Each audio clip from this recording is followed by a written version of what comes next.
Hello everybody, it's Sally here. Today I'm going to do a video on a slightly different method to attaching a neckband to the one that I normally use, which if you've done either of my knit-alongs on the standard gauge, like Cal 2 or Cal 10, you'll know it's the method that I generally favour. That being the one where you turn the neckband to the outside of the garment, having taken it off on waste yarn, and then you backstitch it into position, which gives you this nice neat finish, but it's stitched down on the outside as opposed to on the inside. The reason I like doing that method is that it's quite tricky sometimes to pick up stitches around a neckline very evenly and neatly, and if you have made a bit of a mess of it, that method is very forgiving because you can usually hide any slight cock-ups that you've made in picking up your neck stitches. But having said that, I know some people do have a bit of trouble sometimes with the back stitching. It does take a bit of practice to pin it out neatly and get it into a nice perfect circle at the front. And so this is an alternative method of attaching a neckband where it's joined on the machine and cast off on the machine. There are many different ways of doing necks. If any of you wonder sometimes where I learn what I know how to do, then I'll just show you a couple of people whose books that I've got. This one is the first one, Knit to Finish, the Knit to Finish series by Nina Micklin. She's done 4 of these. I've got 3 as books. The first one is necklines, second one is neckbands and collars, and the third one I've got is just other more professional finishes, like having this dropped seam on the back shoulder and stuff like that. She has done a 4th book, which for the minute escapes me. I don't know if all of them are still available as books, but I'm pretty sure that you can find them on her website as PDFs. And she also sells beautiful yarns. They're not the cheapest in the world because they're usually pure fibres, but she does lovely yarns, and she herself is Italian, and so a lot of the yarns she's got are also Italian, and they're gorgeous. So well worth saving up for. So that's Nina Micklin. The other lady who's I've got a lot of books of is this lady. Whoops, not the camera again. Is Mary Ann. I think that's Oja or Oga. I'm going with Oja. She's done a whole series of booklets of different knitting techniques, and a lot of it was then subsequently amalgamated into this book, which I found on Amazon. The book is good. It's got a huge number of general tips and hints and things, but the little pamphlets are good as well. Again, she is still selling on a website. She used to do a magazine called, I think it was Knit Words, which has some lovely patterns in it, and I think there's some back issues of those are also still available. The only gripe I have with this book is that the quality of some of the photographs isn't very good. I mean, some of them are fine, but there are some at the beginning that are pretty shocking, actually. That one I thought was not terribly good, but she's got some great techniques in there too. She also did, with reference to what we're doing today, she did this booklet, which again I had to get I got it as a PDF file on a disc, called The Next Best Thing. And this is, as you can see, it's got 18 V-necks and 20 round necks for single and double bed applications, loads of techniques, and she explains it all very clearly. You have to sort of take a bit of time to, get to grips with her abbreviations, and she uses short forms for some things, like KWK, knit, wrap, knit, as in short rowing and things like that. But if you make sure that you read the preamble at the front, then her instructions are very good. And she's got some great ideas for neckbands in there. But anyway, I digress.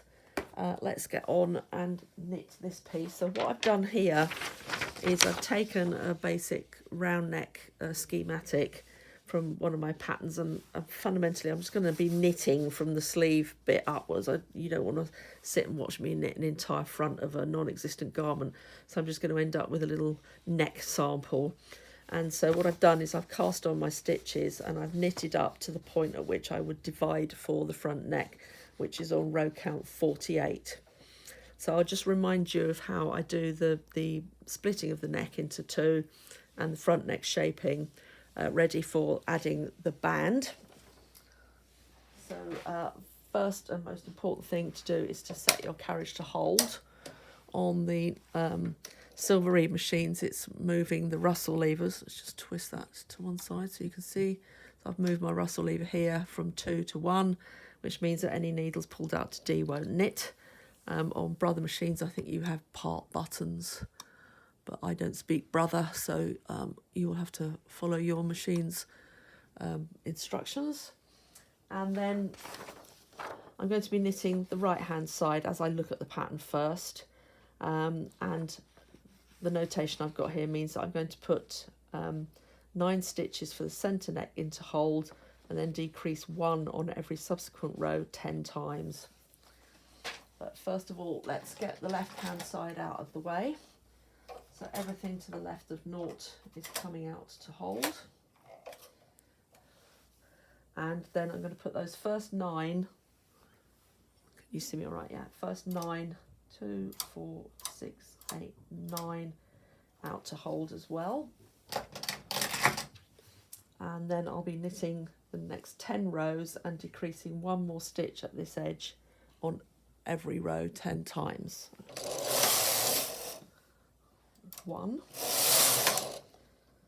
2, 3, 4, 5, 6, 7, 8, 9 and 10. So that's now done the curve shaping for the corner of the neck. So what I need now is another weight, which I'm just going to put here. And move that one up as well. And I need to knit straight to row count 76.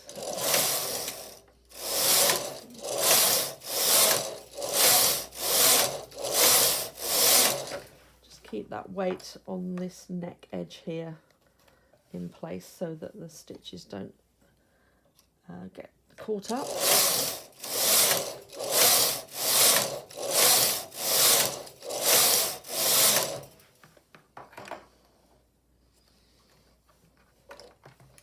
And keep your weight on the side as you go up as well. So just 2 rows there. Now, obviously, normally on a garment, I would probably have some shoulder shaping in place, but on this one, I'm not just going to take it off straight. So I'll break my yarn and knit this shoulder off on waist.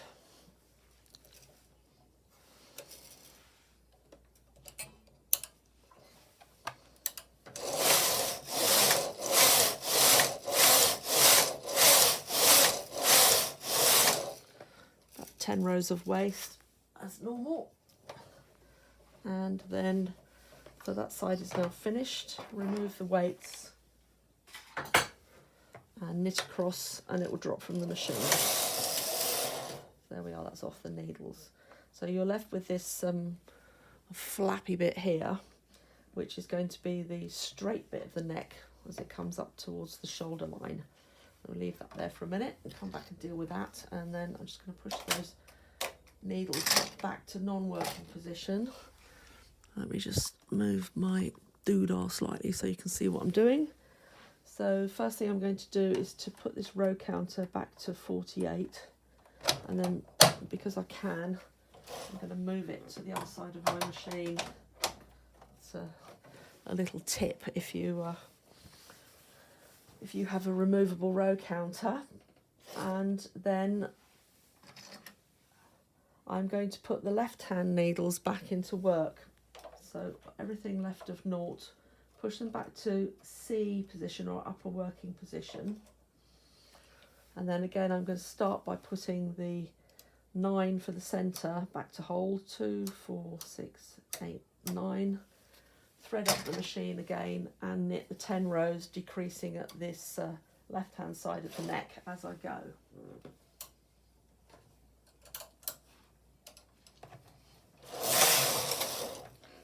So there's 1, 2, 3, 4, 5, 6, 7, 8, 9, 10. And with my finger here, I'm just making sure that that edge stitch isn't popping off the needle as I go. So that's my neck decreasing complete. Add me weight. And again, I'm going to carry on knitting up straight to row count 76.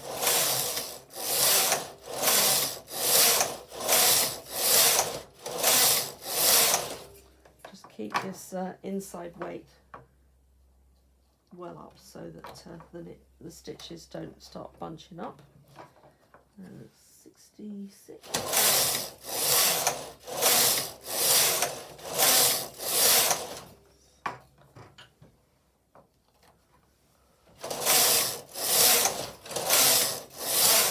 And that's row count 76 again. So break the yarn and take it off on waist.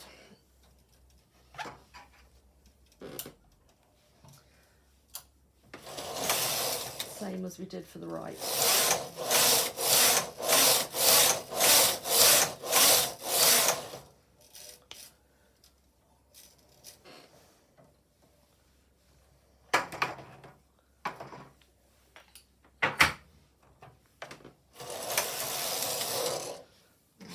Go and put the row counter back. So now I've got these 2 pieces on each side of the knitting, which are going to be the straight bits that come up here on the neck pattern. And I always pick these stitches up before I remove this piece of knitting from the machine, and I usually use a 2-prong tool to do that.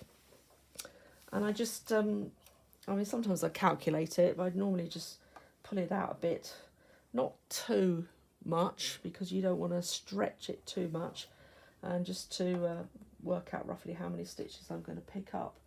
And to me, that means I'm going to come out, I'm up to 19 on each side at the minute, and I think I'm going to pick up to 31. And you need to make sure that you get your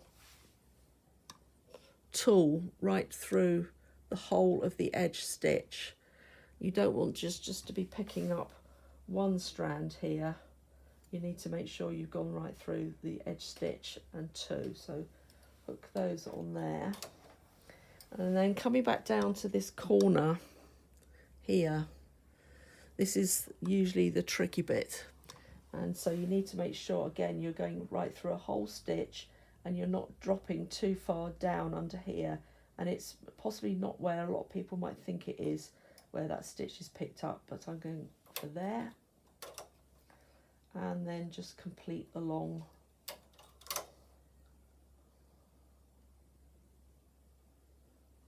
that little edge of the neck. And also make sure that you're only going once through each hole, otherwise you won't have a complete stitch when you knit it back. So there's my extra stitches picked up on that side, and I do exactly the same on the right. I'm just gonna shunt you along a bit, making sure that I pick up the same number. So I'm going on 31. Again, making sure I'm getting through that whole of the edge stitch, and then down in the corner here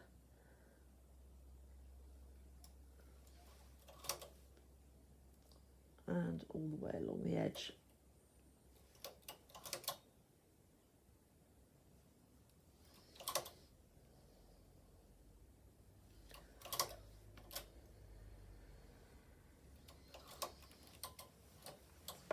And that's it.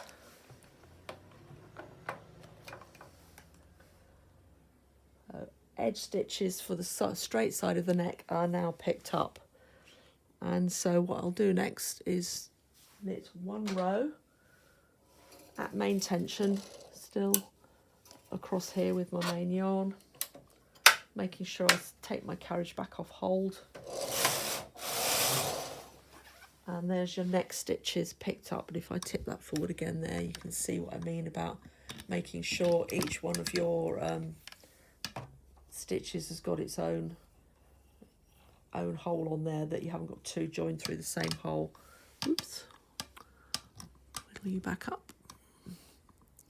This is my very inexpert filming. I just use my iPad. So break off, and then you'll take this front neck off on waist.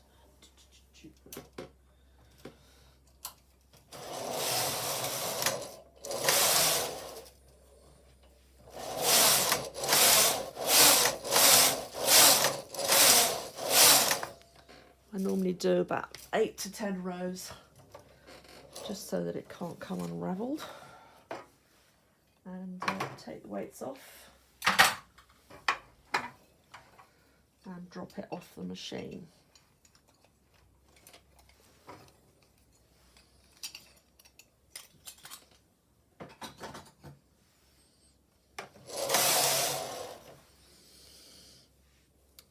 So that's your, let's get my file here.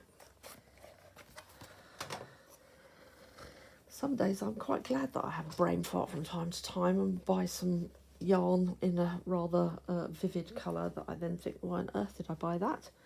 But it comes in useful for samples. So that's your nice even neck pickup there. Now obviously if you were knitting an entire garment, you would then complete the other piece and join your shoulder before you knitted your neckband, or both shoulders in case of a cardigan before you knitted your neckband, because you don't want to be having joints in your neckband seam. But obviously in this piece I'm just going to knit the front bit of the neck. So I had 31 stitches either side of naught on there, so that's 62 altogether. And so now I'm going to knit a short rib neckband. So set my machine up to knit rib. It's taking the sinker plate off and replacing with the ribber one.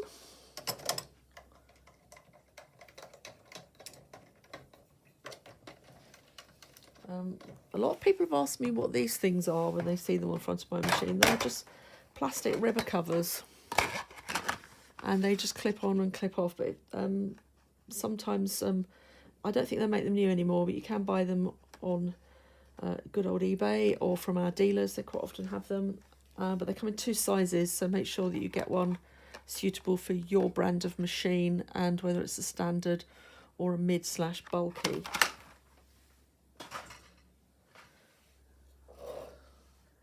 So I'm going to hook up my yarn to the left clamp, because I always start my zigzag row from left to right on silver reed. So hook it round the clamp and then round the edge of the bed there. Shove this up into place.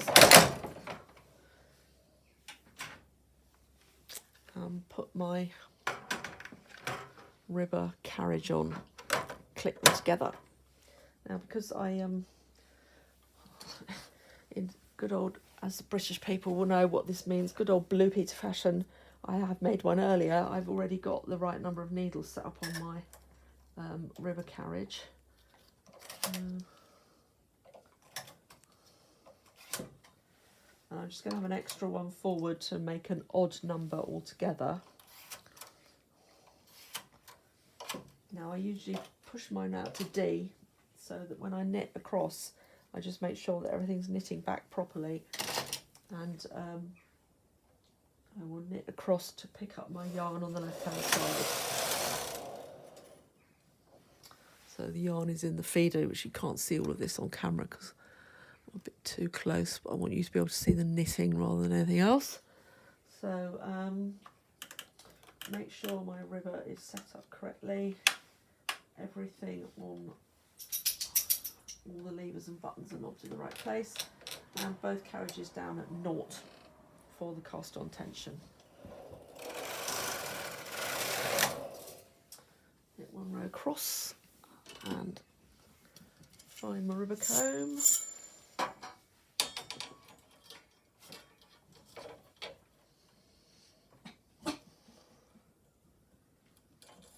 It's a good idea to paint the middle prongs on your ribber comb with a dollop of red nail varnish or paint or red marker pen or something, so that you can see that it's in the middle. And for those of you that have trouble getting the comb through, somewhere I heard about this tip where you can hold it up here with a bulldog clip, so you then got both hands free to poke around with the comb. Another little tip. And then I'm going to add a couple of weights.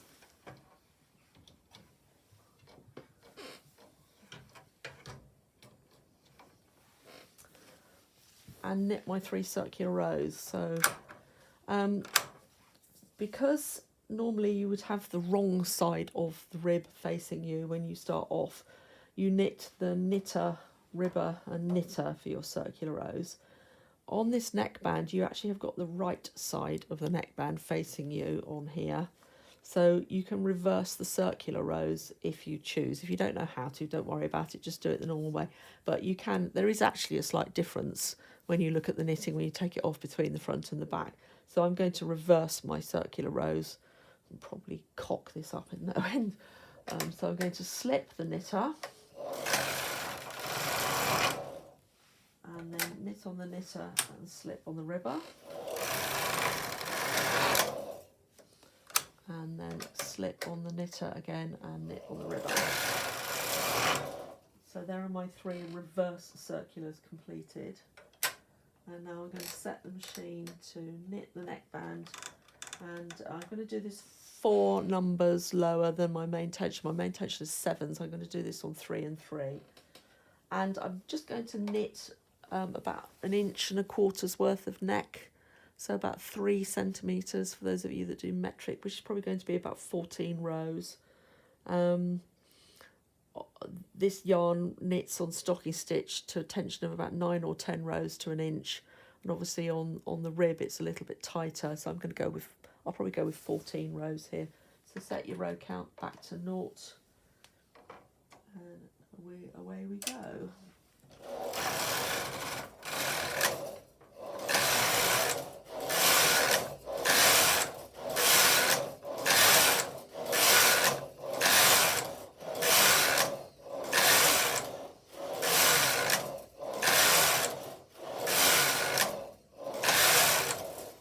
So that's 14 rows. Now, for those of you that have never seen an RT1 ribber transfer carriage in action, I will transfer up to the main bed using my RT1. And the first thing you need to use with the RT1 is the P carriage, which is this funny little plastic thing that a lot of people have it with their ribber and never use it. I think what on earth it's for. Well, what it does, if I put it on the left-hand side, slide it to the right, it moves all the needles up to C position, upper working position, with all the stitches behind the latches, which is where it has to be for the RT1 to work. And now this is the RT1, and I need to make sure that the connecting wheel at the back is pushed in. And I sit it on top of the main bed, slide it across until the needle is nearly at the start of the ribbing, and then make sure it's engaged, and then I just crank that handle. It's noisy.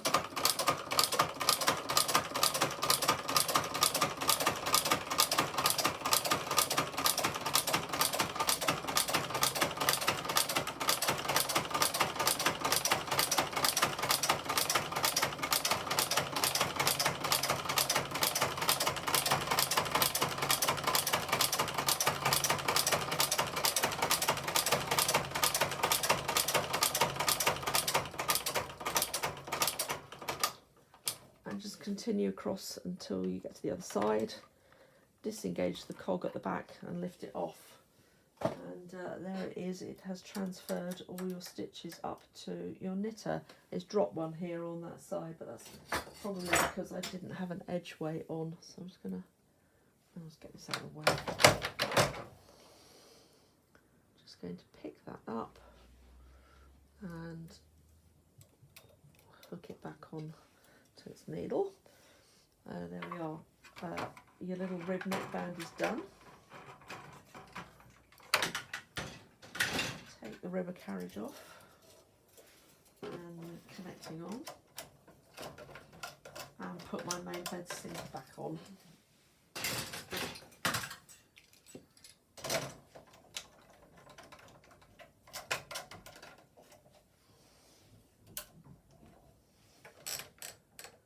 And turn back up to main tension, and now can I put my ribber covers back on? I just clip one into place so that my knitting doesn't get fouled up on the ribber. Now, not forgetting that I had an extra stitch on here because I had an odd number of needles for my rib, so I'm just going to get rid of that extra one by transferring it in.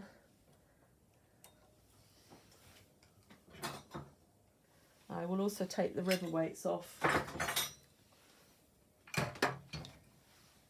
It puts quite a bit of tension on the knitting, which I don't really want anymore. And stick a couple of claw weights on the side. And now I'm just going to knit one row back. That's it. Now, find my piece of knitting that I did.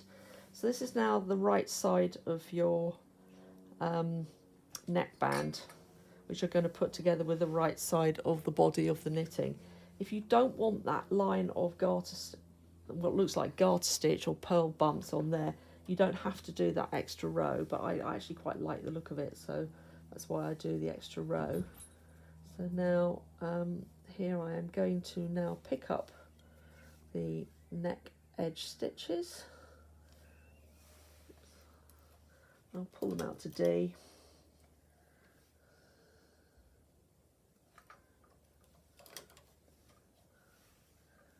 This is the slightly slower part.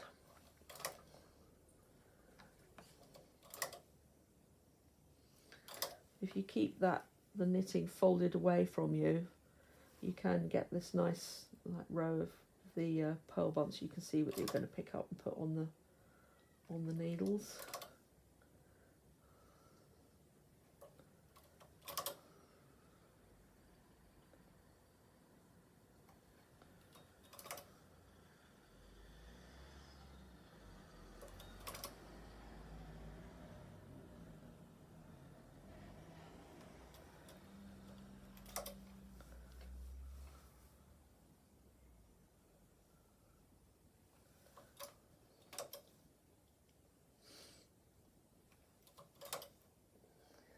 There are always some parts of machine knitting that there's no getting around it. You sometimes wish there were lots of nice little shortcuts for doing some of these things, like casting off, but there aren't. So picking these up. I have got a linker, an SC3 linker, but I can't get it to work properly, which is incredibly annoying, because that is like an automatic casting off thing. You stick it on the bed much as you saw the RT1 and wind the handle and across it goes, and it's meant to do like a loop through loop cast off, or like a latch tool cast off, replicate that, but it just keeps missing stitches on mine, and I fiddled around with it and adjusted it, and in the end I think, oh, I'm just going to have to do it the slow way.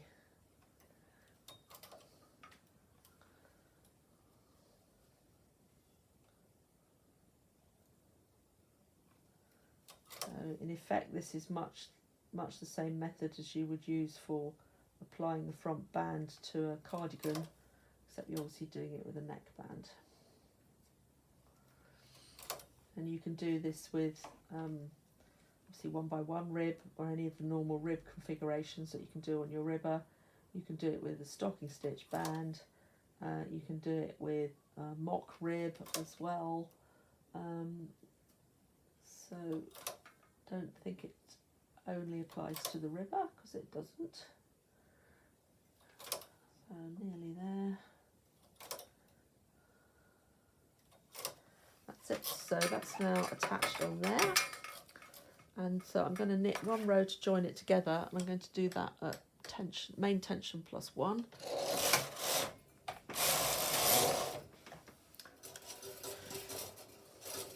And pull off at least 3 times the width of the knitting and cast off. So I will put the finished picture of this in the post when I do it, but as I said, here is one I did earlier.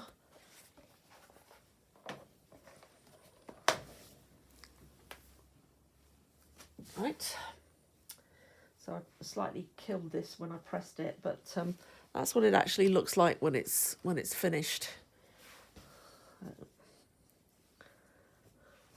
And this, as I said earlier on, this is always the tricky point. It's the hardest bit to get really neat. I can't honestly say that I've made a superlative job of that, but it's not bad. And I've slightly missed a pickup on this edge here. So this is why I like the turn back bit, because if I'd done that with the turn back neckband, I would just turn that out, stitch over the top of it, and you'd never see it. So, but hey, horses for courses. Now I also have done a polo version of this. A slightly better job of this one than I did the other one. As you can see, you can do it for a polo neck, or you could do it for a half that size and do it for a turtleneck, or whatever. So I'm going to go down and finish casting this one off and press these 2 samples, then I'll put the post up on the page for you. But I hope that shows you, a different way of doing a neckband. If you have any questions, just let me know.